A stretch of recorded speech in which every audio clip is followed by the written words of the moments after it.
What's up, Gearheads? James from Baker Drivetrain here. Today we're going to introduce and install a new product, the 5-speed hydraulic side cover. Well, let me correct myself. We're going to reintroduce it. We sold a lot of these back in the day, and when the shift went to factory 6 speeds, everything slowed down, so we kind of forgot about them. But now that everybody's into the custom building craze, we get a lot of calls for them. And we said, hey, we can make them again. So here they are. They're available in a beautiful black powder coat finish that's engraved, or a right off the machine finish. This is really slick because you can Scotch-Brite it, you can polish it, you can finish it any way you want. It's kind of a blank canvas. Now both of these use an 1.5-inch bore piston. That's pretty handy because it works perfectly with an 11/16 bore handlebar master cylinder. For this install, we're going to use a stock Harley master cylinder. These were factory on a lot of the touring bikes. You can see right there it says 11/16. And of course, you're going to need a hydraulic line. There's all kinds of lines available on the market. We're going to just use a run-of-the-mill stainless line and some assorted fittings. Basically what you want to do is route the line exactly as you would route your clutch cable. In other words, you want it really smooth, no tight bends. When you turn the bars side to side, you don't want it to get pinched anywhere. You don't want it near your hot exhaust pipes, etc., etc. It's just the way that you would route a clutch cable. We've got our buddy's 2003 Dynaglide here. As you can see, this bike already has a Baker Overdrive 6-speed installed in the stock case. Now, when you buy our hydraulic side cover kit, you'll note that it includes 2 different length clutch push rods. One is for the stock 5-speed or DD6, the other is for the Overdrive 6 or other brand transmissions of similar dimension. First thing you need to do, of course, is have your factory service manual handy and be familiar with your motorcycle. And drain the transmission oil. We've already done that. We figure everybody knows how to drain their transmission oil.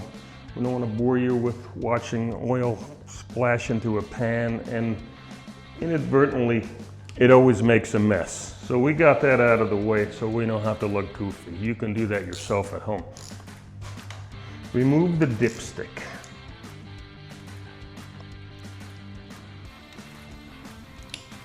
Okay, I'm going to set that aside. Now, we're going to remove all these fastening screws. This one happens to use 3/16 head quarter 20 fasteners. Pull all of these guys out of here. Now, you're probably thinking, man, why don't you use an air tool? It'd be so much faster. For one, I'm kind of old school, and 2, I don't like to promote the use of air tools on small diameter fasteners going into aluminum. I mean, it might be okay for removing them, but you should always resist the urge to use something like that for tightening them, even if you're experienced, because inadvertently, bad things can sometimes happen.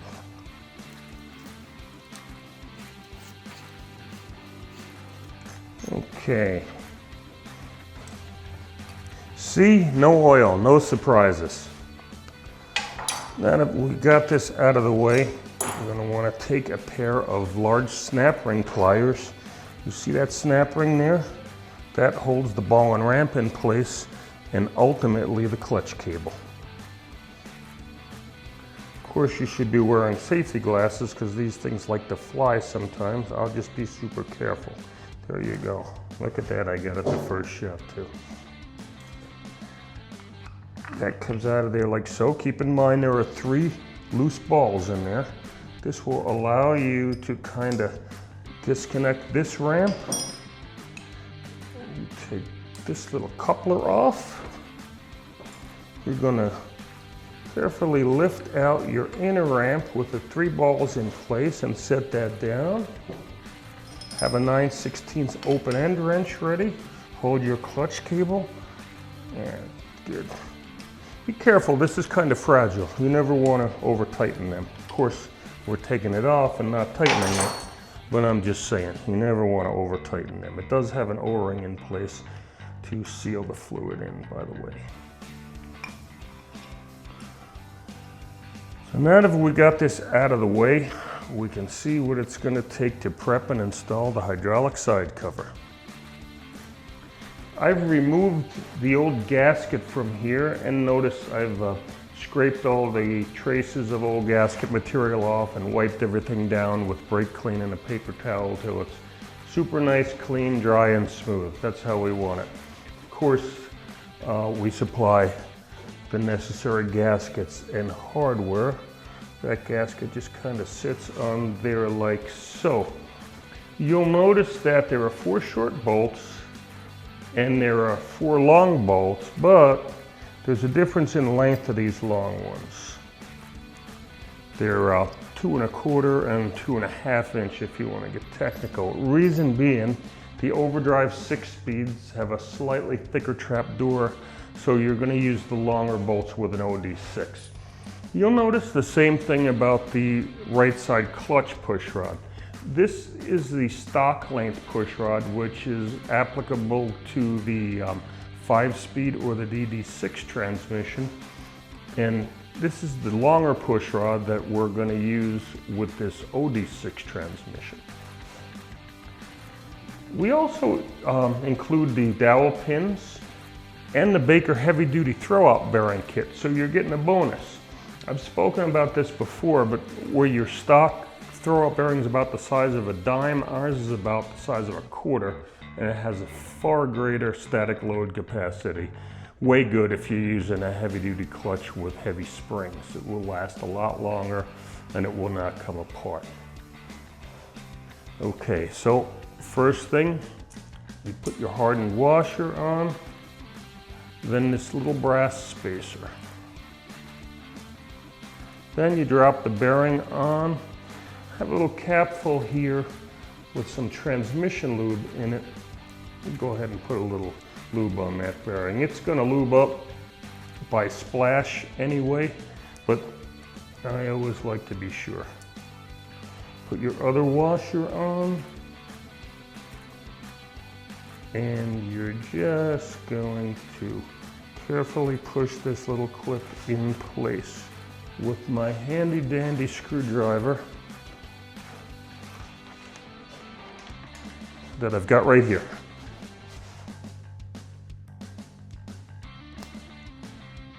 Simple.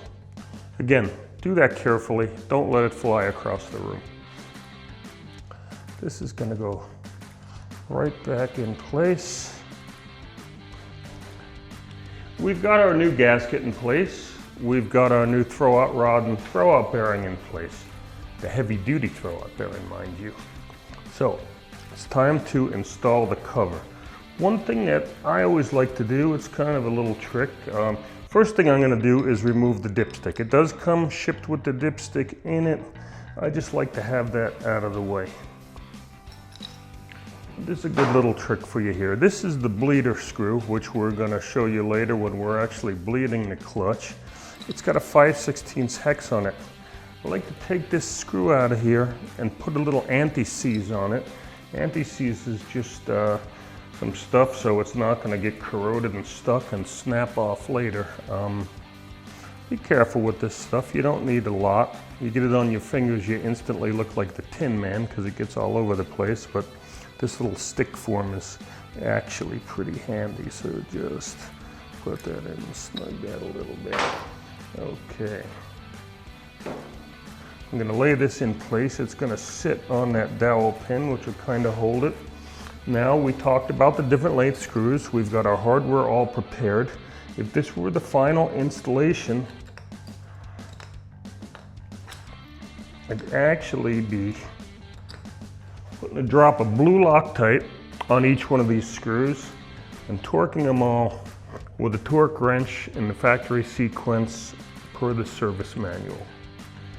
Since this is a quick and dirty temporary install to show you how this works, we're not going to bore you with all the major details. So, we'll get a couple of bolts started here. Bada bing.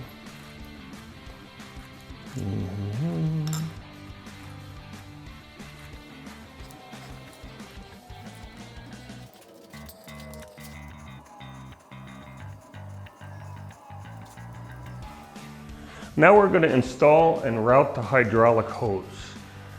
I've already removed the stock lever and clutch cable, but remember, we spoke about taking note of how the clutch cable was routed away from hot exhaust, away from being pinched when turned, away from any kind of tight kinks, just a nice smooth routing. That's what you want. These are available in stainless. They're available in stainless with a clear cover, black cover. They're available like 16 ways to Sunday, so just pick whatever you like, whatever works best for your bike. A pretty cool trick here is if you've got your clutch cable routed really nice and you like it, take a piece of electrical wire or string and route it all along your clutch cable and measure it end to end, and that's usually a good starting length. You have to account a little bit for your fittings. Here we're going to use a 90-degree banjo fitting. Now this is just like your brakes. You've got a banjo bolt, which is that hollow bolt, a crush washer. You're going to put it through. You're going to install your other crush washer. You can put a dot of anti-seize here if you want to even. I'll just go ahead and do that.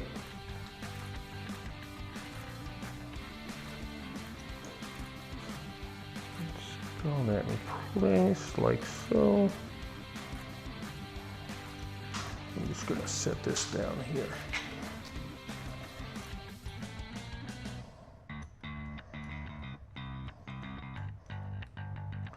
It's a lot easier to do this after you've got the cover mounted, so you can get it good and snug.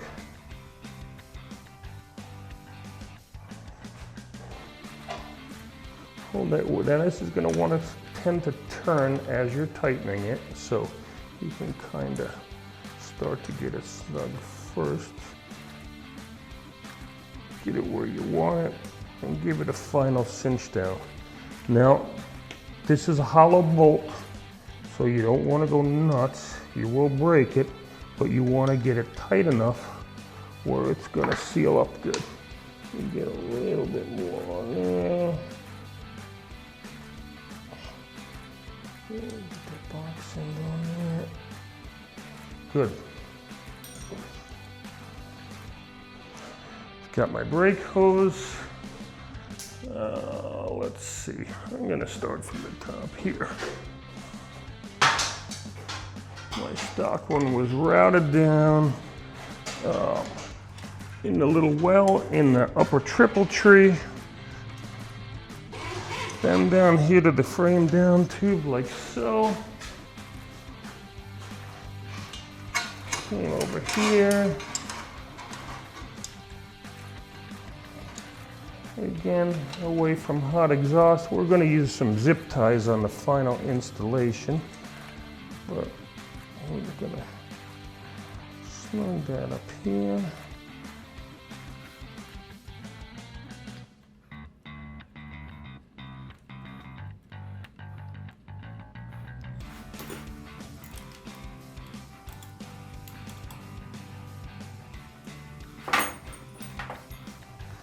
Give it one last snug here.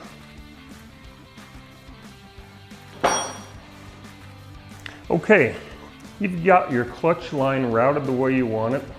It looks good and it's safely away from exhaust and being pinched or twisted or crimped.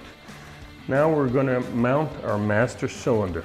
Now this happens to be an 11/16 factory Harley style master cylinder. Again, you need an 11/16 bore because that's the proper leverage ratio to work with our 1.5" piston. Now you can use a factory Harley one or an aftermarket one. You can even use a fancy billet one. Just make sure it's 11/16 and you use the compatible fluid. This is a pre-Brembo era master cylinder, so this uses .5 brake fluid.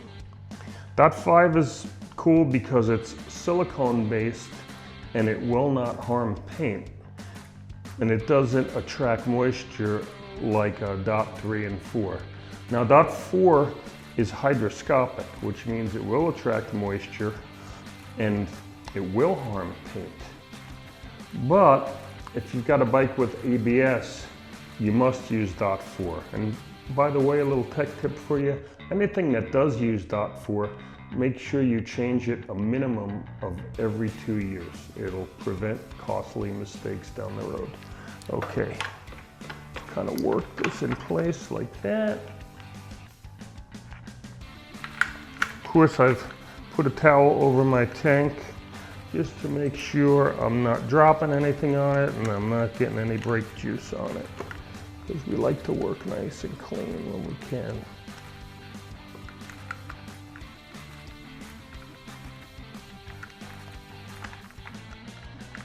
Okay, we get these guys started here. Thank you very much.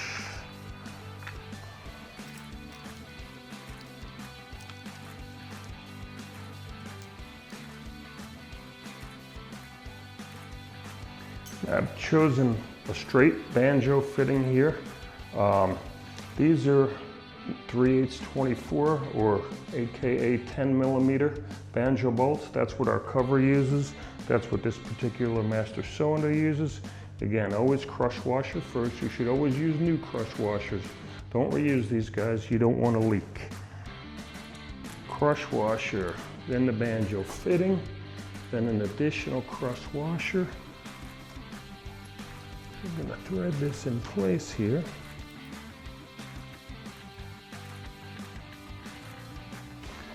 Let's put our line on here, make sure we get the correct angle of the dangle so it looks good.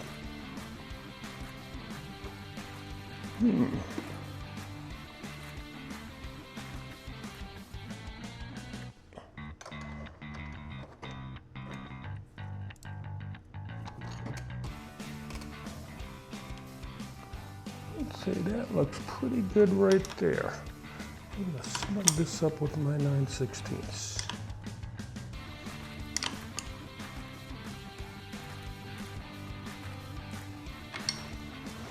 Now our final step is going to be proper clutch adjustment and bleeding. Your next step is your clutch adjustment. Now I've got this trick little clutch adjusting tool which is really handy. If you don't have one like this, you can use a bent up 11/16 box wrench and a 7/32 Allen, or just a socket and an Allen, what have you, but kind of get that clutch adjuster nut free and back it way off. Then you're going to put this in here, back it up. You're going to run it until it touches, but what I like to do is, now watch there, you want to really release that clutch. See, it's starting to spin, that you know it's released. Then you back it off. Now you're going to run it in until you feel it just touch like that. I'm going to back it off 1/2 a turn. I'm going to hold it in that spot. I'm going to lock that adjuster. And the beauty of this little trick tool is I can hold that so I don't lose that adjustment. Give it a couple of shots, make sure it's tight. Now why that 1/2 turn? Well, we want to make sure the piston's fully bottomed, but that little bit of free play will account for a little bit of wear of the clutch stack, because clutch plates do wear, especially the way some of you animals ride. And this essentially is why a hydraulic clutch is self-adjusting. As the clutch stack wears, the piston can account for it. Now, eventually, if you rode it for a long time, or really beat on it hard, and wore that stack beyond that 50 thou, or 1/2 turn rather, you're gonna have to go and adjust it again. But again, the beauty of a hydraulic clutch is it's self-adjusting, and you get a much easier lever pull, especially when you're running heavy clutch springs. Okay, it's time to fill our master cylinder. I got a fresh can of dot 5 here because, again, my cap says use dot 5. I'm going to use dot 5. I'm gonna fill this up. Now don't forget, you gotta leave a little room for that rubber gasket. You don't wanna overfill this and make a mess. Set that on there. I like to just kind of put these screws loosely in place, just by hand.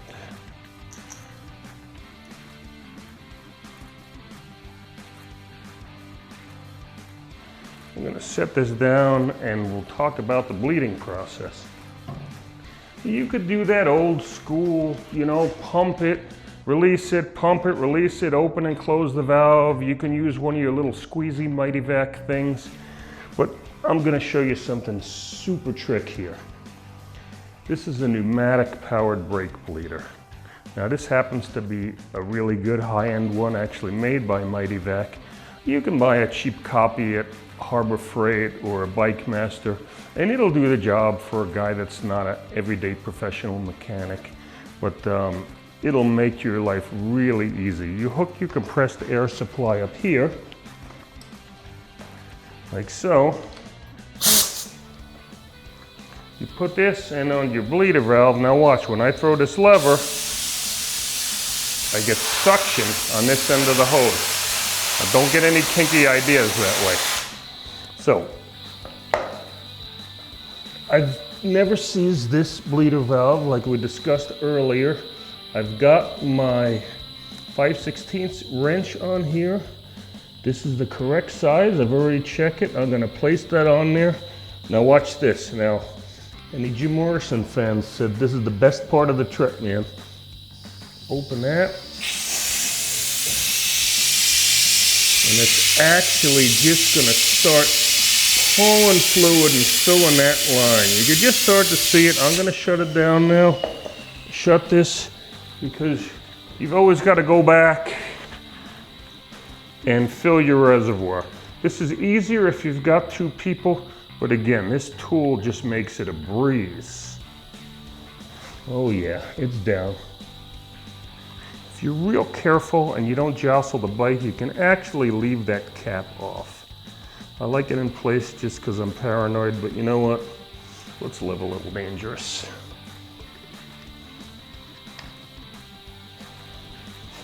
We want to bleed it through a couple of reservoirs full. Again, we're going to activate this. We got suction.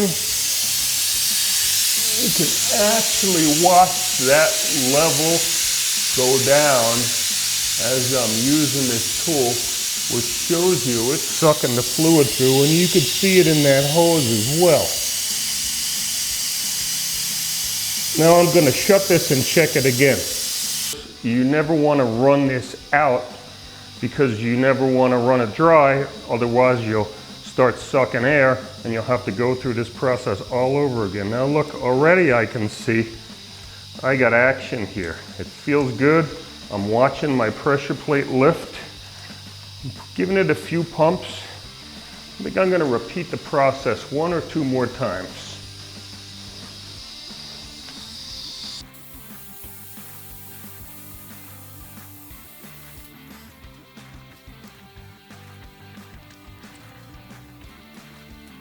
I'm going to give it a couple more blasts.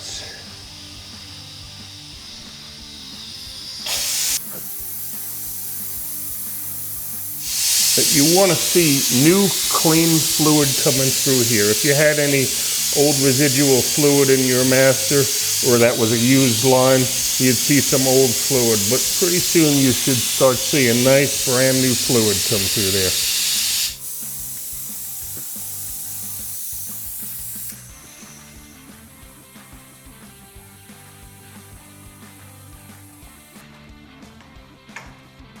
Yeah, now that feels perfect.